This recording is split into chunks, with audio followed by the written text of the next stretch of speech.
Hey everybody, this is herculespetix, founder, curator, docent, and gift shop employee of the herculespetix Academy of Comic Book Studies. Today we're going to be looking at Super Soul Comix #1, a 1972 underground published by Kitchen Sink Enterprises and featuring the artwork and writing of Grass Green. Grass Green was an interesting figure in underground comics. As far as I know, he was the only African-American creator in underground comics. But also he came up kind of differently than the other underground cartoonists. He was firmly entrenched in comic book fandom. In the 60s, he was in Roy Thomas's alter ego. He did lots of satirical comic parodies of like the Justice League or Marvel superheroes. But he also had his own superheroes. Wild Man, I believe, was one of his parody superheroes. But when Undergrounds came around and got popular, he did a bunch of Undergrounds. So he let his hair down, and but they're still kind of tame. These are basically like rated R underground comics. I think because he came up from like nerdy comic fandom. So here we see his cover, very cartoony style. He pretty much had this same style for decades. Kind of goofy, kind of unschooled humorous style. I would like to say that, once again, this is brought to you from a generous donation from Archibald Gernsback Institute of Higher Comic Book Knowledge and or Studies. So, once again, thank you. And once again, guys, I would like to make a shout out or a request. I am, I don't have commercials on this channel or whatever, make any money from it, but I am running out of underground comics to show off. Ones that YouTube will allow me to show. Maybe I should start showing comics and putting post-it notes over the naughty bits, but I really don't want to do that. So if you have any doubles or extra underground comics that you don't like lying around, in my on the posts section, I put a post on the front page of the channel, and basically I have a list of every underground comic I have, and so if you have the ones that, the holes in between those issues that I need, and you can afford for the postage to mail them to me, that would be great. That would be like my Patreon. I don't know how to make a Patreon page, but I'm just asking. If you like these videos, you'd like to see more underground content, and you'd like to help. But whatever. I know times are tight right now, but if you have the money, that would be great. So I have a Gmail on my notes. Every video I post, you can contact me if you're able to help in that way, and we can exchange information, and hopefully I'll get some more underground comics for the Academy's library. So let's crack this open. Presenting Black America's newest, most nitty-gritty superhero yet, Soul Brother American versus Bigots, Inc. And here we see Soul Brother American. Obviously, this guy grew up reading superhero comics. It's kind of some of the feathering work of Neil Adams and some of the kind of chunky inking of Jack Kirby. And he tells us, honky bigots beware. The blacks has done got a savior, me, and I gone to rid the world of all your duddy bigots. If you can ever get out from under this damn logo. I think that's kind of cute. He's holding up the logo, but he's stuck. So, as you can see, this is a lot of this comic is in this, what some might say is offensive dialect. But remember, this is a black guy writing this, but it's kind of weird. It's, there's so many things in this that it's just like, even by a black creator, I don't think would fly today. Almost like,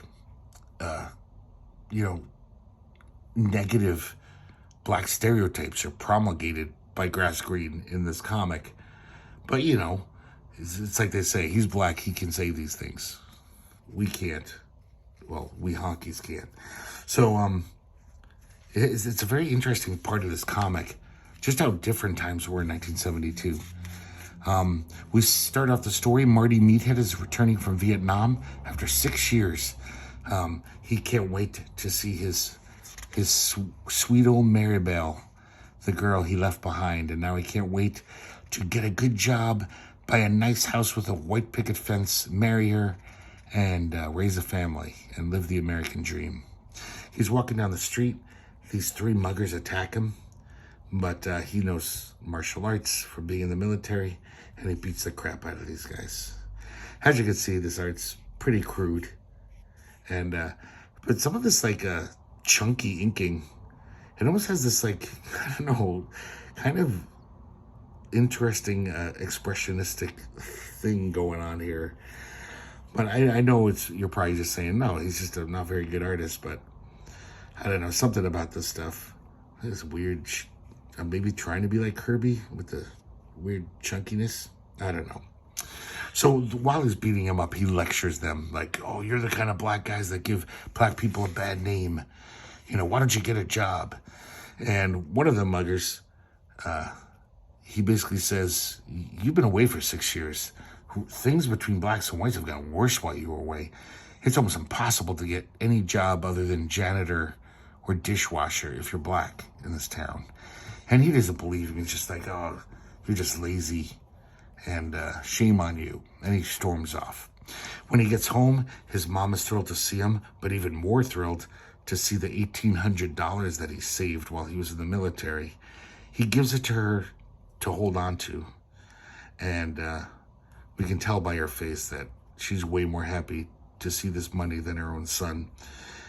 This is kind of weird how he changes into his civilian duds because he's going to go off to see his girlfriend for the first time in 6 years. And I don't know what the hell this fashion is. Was this ever... He says it's mod. It's a mod outfit. But he looks like some weird hillbilly. I don't know. Maybe this was the fashion at the time. So he's getting all excited about seeing her, and then someone taps him on the shoulder, looking for some real fun lover. It's a prostitute. Turns out it's Mary Bell. He's like, Mary Bell, what the hell? And she's like, I didn't know if you were ever coming home, and I needed to make money. But she doesn't seem that broken up about it, or repentful, because this guy walks up and says, hey, $5 for a quickie. And she just walks off with this guy. And just like, okay, see you later, Marty. And he's like, Mary Bell, I love you. Don't do this to yourself. Don't do this to us. And then he can hear them having sex in this room. And he starts thinking, maybe I shouldn't have given all my money to my mom. Maybe I wish I had enough money to hire her services too. But it's so sad, the idea of like coming home and it's just like, oh, I have to pay to have sex with my girlfriend. Then this is very odd, this page. It's just a very, very lengthy, his recollection of the first night that him and Mary Bell, when he took her virginity, basically. And it really goes on a little too long, where you're just, look at all these thought balloons. And you're just like, okay, we get it. It was really hot. But man, he just really doesn't quit. He gets home, there's a note from his mom saying, basically like, I'm sorry, I just couldn't help it. I'm out of here with all your money. Don't try to follow me or I'll kill you, she writes, which is kind of weird. So he's like, well, I got to get a job now. And he dresses up all sharp. And he's like heading down to like Manhattan, to the good part of town, to get a good job. As he's walking down the street, all these members of the black community are just laughing at him, basically, and being like, oh, you dumbass. There's nothing for you there. So he goes down to these employers. They all offer him shit jobs, even though his resume is really good. And he won, like, he was a hero in Vietnam. He has a college degree. But all day long, they're like, oh, you could be the janitor here. He wants to be management. I mean, he's got the resume for it. So he's very crestfallen. As he's walking home, he sees a black radical, like, civil rights guy yelling about how there's no jobs for black people. These cops come by and start beating up everyone. Unfortunately, they mistake Marty for one of the, civil rights people. And they start beating him up. He says, I was just walking by. And they're like, bullshit. They're like, get out of here. And Marty's just just takes it. She's like, sir, yes, sir. So now he's just at the bottom. He's hit rock bottom. He was so happy just a few days ago coming home from Vietnam with all these dreams in his head, and now they're all crushed. Then this guy pops out of a window and says, hey, you, come on down to my laboratory. And he tells them all about this conspiracy, that there's this group called Bigots, Inc. And basically all the racists have gotten together and concocted the scheme to basically make it impossible for black people to get jobs, or any jobs that pay worth a damn. And then they all have to go on welfare. And then once all the black people in America are on welfare, it'll be easier to ship them back to Africa, because they won't be contributing to society. They can just say, hey, these people aren't even paying taxes. So that's this crazy plan. And he gives Marty a drink. And Marty starts feeling funny. As you can see, he's starting to get all wonky. And then he sits him down this thing that looks like an electric chair. He zaps him, very painfully. He zaps him with all his energy, his electricity. And he basically says that he's giving him superpowers. He'll be tougher, faster, stronger than the average man. And Marty's just not, he doesn't care. He's just in pain. This kind of reminded me of Peter Bagg, this weird panel here. And so it works. He becomes, he has a superhero outfit ready for him. And he tells him to put it on. And Marty, it's not a bad costume. It's kind of weird and funky looking. So he tests his powers. It looks like everything's, it worked. And now he has unveiled the Soul Brother American. And so he has to get a job that's, like a secret identity. So he has to take one of those, like, shitty jobs. He becomes a street sweeper. And while he's sweeping up one day, he hears, with a super hearing, he hears members of Bigots, Inc. talking about their plans. It sounds like it's coming from a building across the street. So he's like, time for Soul Brother American. And I kind of like that. This body language there. So he accidentally goes into the wrong room, though. And it's this white woman. And she's just like, oh, I'm totally excited. She's totally excited about this prospect of a black man coming into her apartment. She's even saying stuff like, is it true what they say about you black guys? Your dicks are bigger. So, I mean, there's so many things in here that, well, definitely a white person could do. But I think even a black person today, if they wrote this comic, people would just be like, foul ball. No dice. So she lures him into her bedroom.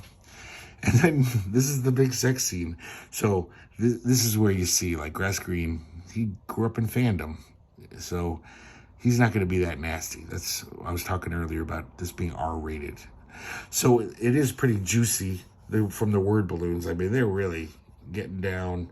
You hear all these sound effects. Well, mostly squeaking bed sounds. And when they're done, she's basically says, come again now. You hear? She had a good time.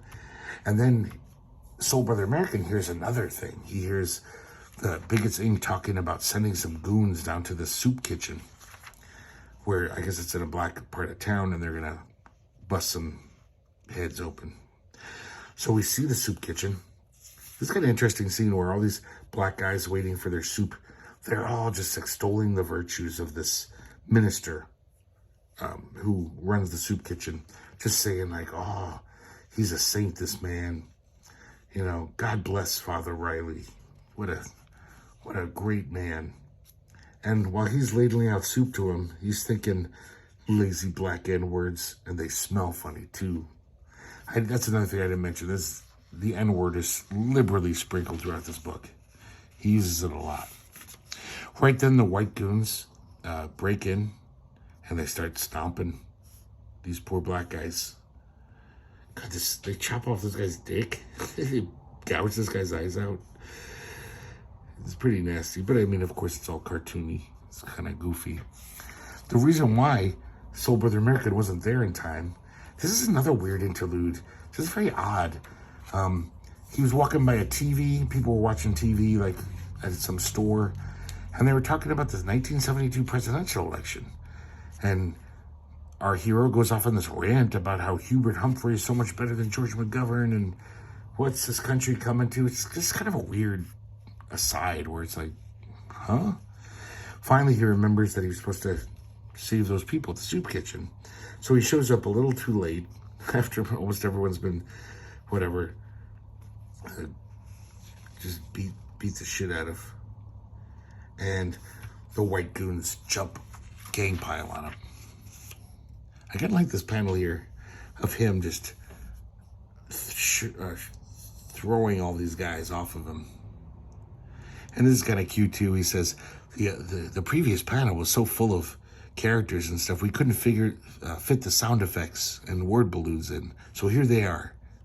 So I guess you're supposed to overlay this and imagine them there. Soul Brother American kicks the shit out of him. As they leave, one of them says, "You ain't heard the last of us," N-word. And he says, "And Bigots Inc. has only begun to hear from Soul Brother American." So that's I don't know if there's any other adventures of Soul Brother American, because there's only one issue of this comic. It was never a number 2. This next one's A Quiet Evening at Home. And it's just a gag strip, and I don't really understand it at all. I don't understand the humor. Husband and wife are home. The wife screams. She sees a spider. The husband is trying to kill it, step on it, but the wife keeps jumping on him, panicking. Some of this art is actually just ugly. Like, look at this face here, and this face. Very odd, cartoony in this. And I really, look at that. It's almost like Rory Hayes meets Aileen Kaminsky Crumb or something. I don't know. It's just weird looking. So I don't even understand the humor. It's just the wife keeps jumping on his back. It's kind of dumb. So now we have the castle at the top of the hill. This is an adventure of Eric Private, the Black Eye. It's like a lot of those film noir stories or hardboard stories. It starts near the end, and then he says, "Let me tell you how I got here." So we flash back. One day, Eric Private's sitting in his office. He hears a woman being manhandled outside, and by this big goon. So he pokes his nose into their business, says, "Hey, I don't like seeing women roughed up," and the goon attacks him. He beats the crap out of the goon. Some of this stuff looks really good to me. Just these kind of panels. And the goon, before he runs off to lick his wounds, he says, "Baron Stroh ain't gonna like this. He's not gonna let you get away with this." So he's a little worried. I guess everyone knows Baron Stroh. He's the biggest drug peddler in town. But, he's in the meantime, he's got to see what's up with this girl. She tells him that she is Baron Stroh's daughter. And she needs his help. The guy Eric chased off was her bodyguard. So she says that Baron Stroh, she just found out that her dad was a huge dope smuggler. He killed her fiance and also killed her mother. He poisoned her. And because she threatened to spill the beans, that's why he had that bodyguard on her, to make sure she didn't run to the newspapers. It's a weird, interesting face there on Eric Private.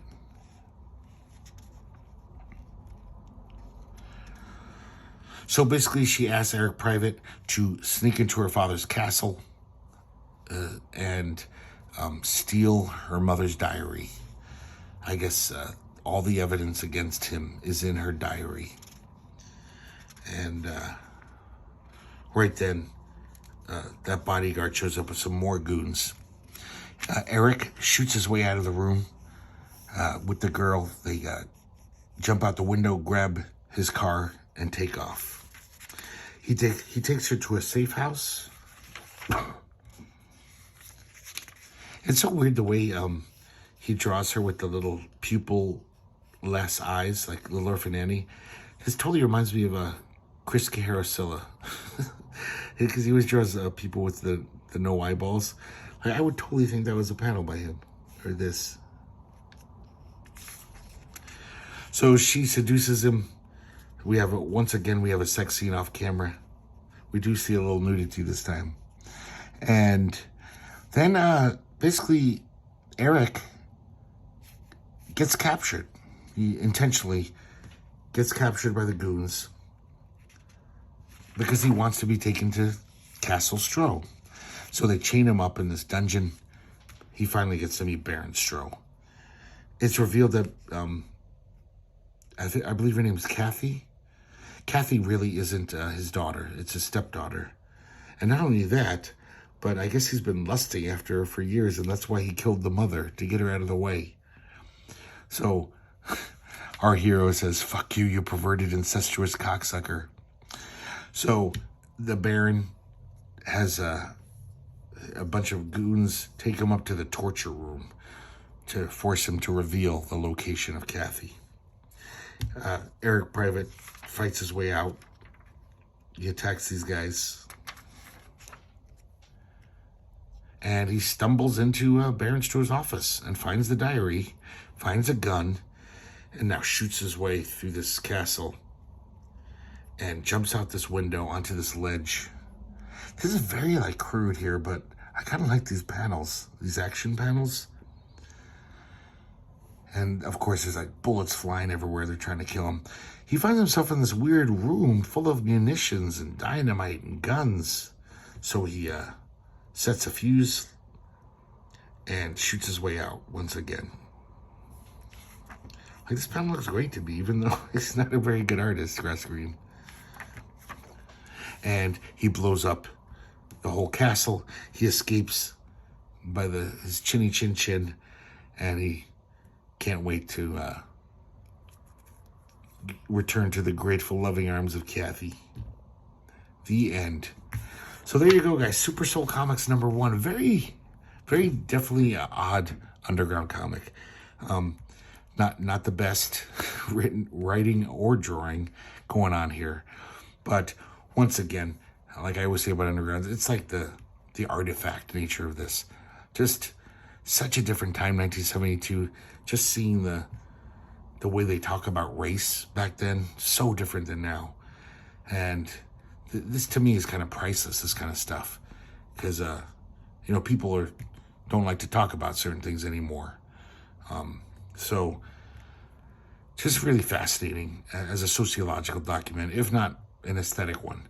But I had a good time reading it, though. It's pretty fun. And, Grass Green's not the best artist, but I think he's a good storyteller because I was never bored. It was very fun. I always wanted to turn the next page to see what was going to happen. So he does, know how to tell a story with art. There you go, guys. Hope you enjoyed it. And I hope to see you next time here at the Herculespetix Academy of Comic Book Studies.